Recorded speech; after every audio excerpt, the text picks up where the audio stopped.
altres facin la seva vida. A mi no em molesta l'escala, són molt bones persones i a mi hi ha molta revolució, però bueno, els fins de setmana tampoc veig que sigui.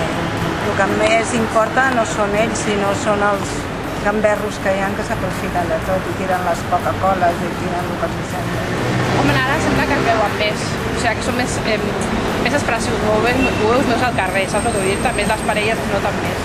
Clar, en aquest barri no hi ha problema de nens. Sí que problema. Aquí almenys. El barri aquest ha sigut molt maco sempre. El que passa que a vegades hi ha coses que no... Jo he treballat 40 anys. Jo com a nit no hi soc, però sé que he bastant... Bueno, a veure, tampoc es nota tant, vull dir, sobretot divendres, dissabte sí que he passat alguna vegada per aquí, són... Bueno, yo la verdad es que en los sitios que he estado mejor trabajando, esto está muy bien, por la zona, la gente, dependiendo de qué gente, pero bueno, hay gente para todo. Y bien, yo de momento estoy contento aquí, veremos lo que dura. No, veo a las personas por aquí pasar y al estar todo el día aquí en la tienda.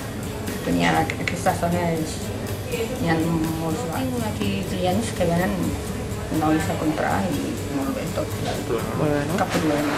No es por el hecho de que sea un barrio gay, sino por el hecho de que es un barrio mixto. Somos una comunidad muy grande, pero estamos dentro de una comunidad todavía más grande que son los vecinos de San Blas. Y no sé, es toda una muestra de convivencia y de una serie de conectas. Porque me siento segura como mujer, más claro. O sea, me gusta por eso, porque hay muchos chicos, pero como que igualmente me siento segura. Que no es como el Raval, que es conflictivo. Es que nada por eso. Vale, perfecte. Porque es una zona muy chula. També tinc clients bastants homosexuals, molt correctes, molt informades. No sé com dir-te, però es mesclen amb gent que no tots són iguals. S'aprofiten. Jo a la meva escala en tinc i són molt educats i això dic que no puc dir res. Amb la sexualitat cadascú fa el que vol. És la meva opinió.